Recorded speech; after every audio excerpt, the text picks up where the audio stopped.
চলছে আমাদের আজকের নাটক তৃতীয় ভুবন। কলম এবং নির্দেশনায় শুভাশিস ঘোষ ঠাকুর, অভিনয় শুভাশিস ঘোষ ঠাকুর, স্নিগ্ধা নন্দী এবং সাথে আমি আত্রি ঘোষ ঠাকুর, আবহ সৌদিক। নাটক তৃতীয় ভুবন।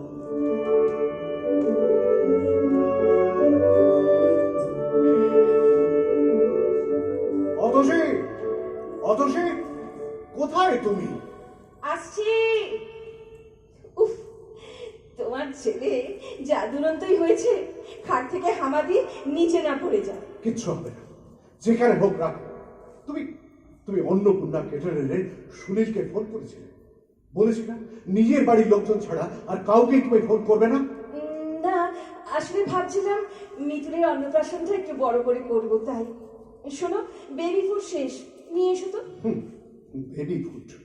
শোনো, ও কিছু খায় না, খেতে পারে না, শুধু শুধু ওর জামা ভিজিয়ে বিছানা ভিজিয়ে এক শেষ। সে তো একটু হবে। কবে থেকে বলছি একটা নতুন অয়েল ক্লথের কথা, আনছো কি? টিভি দেখো, সংসারের কাজে মন দাও, তাহলে তো মনটা একটু ডাইভার্টেড হয়। তা না সর্বক্ষণ শুধু মিতুলের পেছনে সারাটা দিন যে কোথা দিয়ে বেরিয়ে যায়। এবার নিজেকেও একটু সময় দাও, সময় মতন খাও, একটু যত্নে রাখো নিজেকেও। বলছি, ওষুধগুলো খাচ্ছ ঠিকঠাক? আরে দেখি দেখি দেখি, ওর বাঁ দিকের গালে ওটা কিসের দাগ? বারে, ওটা তো জন্ম জরুল। এমন করছো যেন দেখোই নি। জন্ম জরুল? কি বলছোটা কি? ওর গালে ওই জন্ম জরুল আসবেটা কিভাবে? আশ্চর্য। তুমি তুমি কাজল টাজল দিয়ে ও দাগটা করনি তো? জন্ম জরুল, আশ্চর্য, ভারী আশ্চর্য।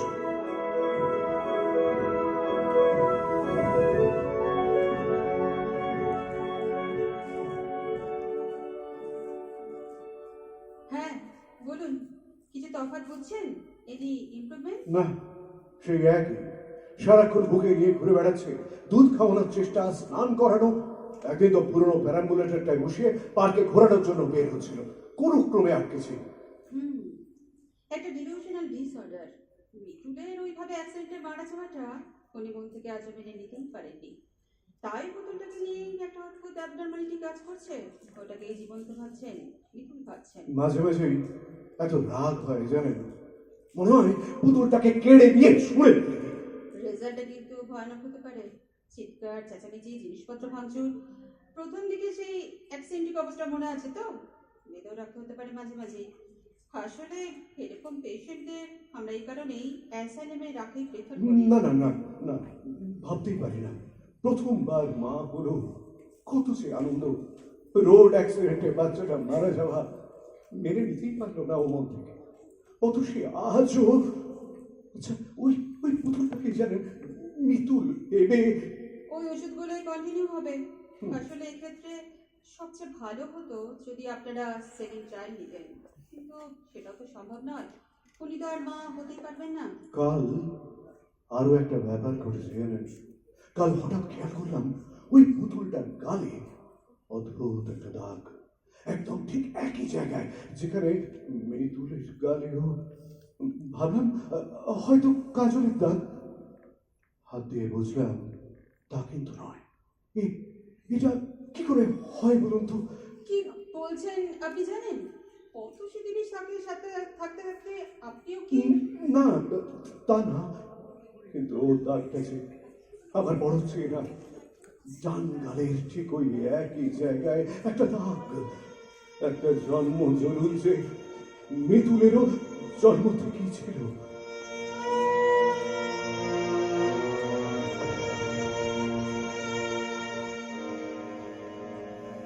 অতসী, অতসী, প্যারাম্বুলেটরটাকে ওভাবে ওভাবে রাস্তার মাঝখানে নিয়ে তুমি বেরিয়েছো? হ্যাঁ, সেদিনই বারণ করলাম না? সারা দিন বাড়িতে বন্দি, কি বিরক্তটাই না করছিল। বিকেল হতে রাস্তায় বেরোতেই দেখো কেমন একদম চুপ, লক্ষ্মী। আশপাশের লোক অবাক হয়ে দেখছে, হাসাহাসি করছে। চলো চলো বাড়ি ফিরে চলো। না, তুমি যাও, এই সবই তো বেরোলো, আমি পরে যাচ্ছি। না, এখনই ফিরবে আমার সাথে। রাস্তার সাইডে প্যারাম্বুলেটরটা ধরে প্রায় মাঝ রাস্তা দিয়ে হাঁটছো তুমি। এই ব্যস্ত রাস্তা কিছু একটা হয়ে গেলে আহ, বলছি তো তুমি যাও, আমি এখন মিতুলকে একটু ঘোরাবো, তারপর ফিরবো। চল চল চল চল বলছি আচ্ছা, ছাড়ো। লাগছে আমার। প্যারাবুলেটটা তুই করেছে এই প্যারাবুলেটারে যত সব পুতুল পুতুল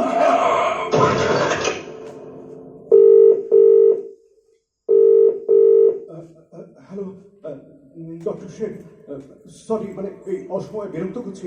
আজ না অফিস থেকে ফেরার সময় দেখি অত সেই প্যারাম্বুলেটারটাকে নিয়ে আর পুতুলটাকে তাতে বসিয়ে রাস্তায় ঘুরছে।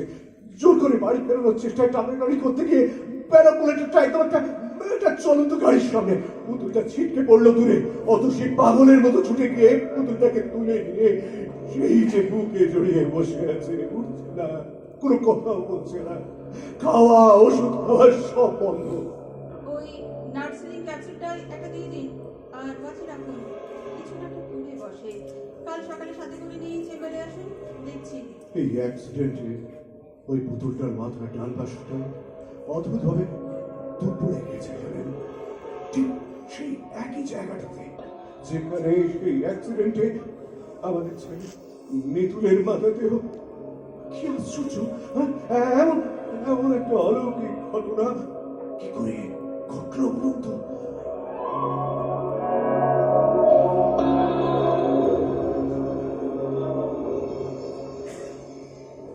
কি তুমি তুমি খুশি তো? হ্যাঁ, ডাক্তারবাবুই বললেন কদিনের জন্য একটু কোথাও বাইরে ঘুরে আসতে। আর পাহাড় তো আমার ভীষণই প্রিয়। কতদিন বাদে আবার ঘুরতে বেরোলাম। মিতুলকে দেখো, ও কত খুশি। বিয়ের পরপরই আমরা গ্যাংটক ঘুরতে গিয়েছিলাম, লোকজন খুব কম, শুধু আমরা দুজন। অতসী, আমরা যখন শুধু দুজনে ছিলাম তখনও তো কত সুখী ছিলাম। কেন ভাবতে পারো না যে আমরা এখন আবার দুজন? কতজনেরই তো সন্তান হয় না, হলেও হয়তো কোনো না কোনো কারণে বেঁচে থাকে না, সে আঘাত তো আমরা সহ্যই করে থাকি। এসব অশুভ কথা আবার কেন? আমাদের তো মিতুল আছে। না না, নেই, মিতুল আর নেই, সত্যটাকে এবার স্বীকার করো অতসী।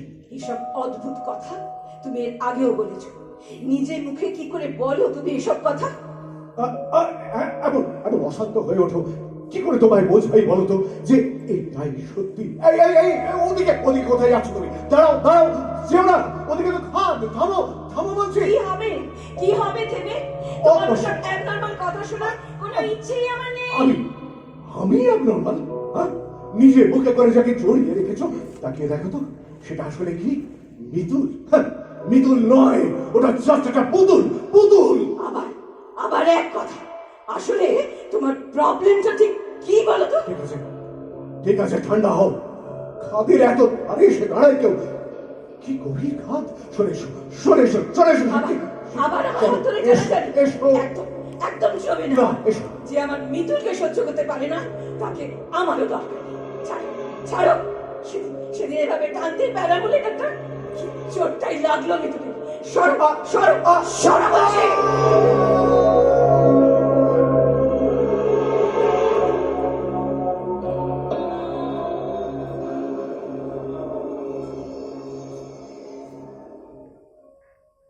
ডাক্তার সেন, আমি অতসী বলছি। আপনি? মিস্টার রায় কোথায়? প্রশান্ত, ও তো বাড়ি নেই। শুনুন না, আমি ফিরে আসার পর এই 3-4 দিন আপনার যা ওষুধগুলো খাই, দেখুন আমি এখন একদম সুস্থ আছি। সে কি ওষুধ বন্ধু? মানে মিস্টার রায়কে বলুন আমার একটা ফোন করতে এখনই। প্রশান্ত, প্রশান্ত তো ফেরেনি, আর ফিরবে কিনা সেটাই তো বুঝছি না। মানে আপনারা তো পাহাড়ে বেড়াতে গিয়েছেন? হ্যাঁ, কিন্তু ওখানে গিয়েও ও সেই একই কথা বলে, মিতুল নাকি বেঁচেই নেই, মিতুল নাকি আসলে একটা পুতুল। ভাবুন। মিস্টার রায় এখন কোথায়? ওনাকে বলুন আমার সাথে যোগাযোগ করতে। প্রশান্ত কিন্তু জানেনি কেমন করে। সেদিন খাদের একদম পাশে কেন দাঁড়িয়েছে বলে আমার হাত ধরে টানাটানি শুরু করেছিল, আমি ওকে ধাক্কা দিতে হাতটা ছাড়িয়েছিলাম, ও টাল সামলাতে না পেরে পড়ে গেল। তারপর কোনো চোট লাগেনি তো? সুস্থ আছেন উনি? তারপর তারপর থেকে তো আর দেখাই হয়নি। টাকার ব্যাগ আর টিকিট নিয়ে আমি তো মিতুলকে নিয়ে ফিরে এসেছি, কিন্তু ও তো এখনো ফিরেনি। কি বলছেন কি? মিস্টার রায় তাহলে কোথায়? জানি না তো। ও পড়ে যাওয়ার পর নিচেটা কত দেখলাম, খাদটা কি গভীর। মানে খাদে? আপনি মিস্টার রায়কে তবে? শুনুন, আমি এখন রাখছি। দেখুন না মৃদুল কি বিরক্ত টাইনা করছে, কারোর সাথে একদম কথাই বলতে দেয় না। কি যে দুষ্টু! উফ, মিতুল, এই মিতুল, এই মিতুল, মিতুল এবার বলবো কিন্তু, মিতুল, মিতুল, মিতুল।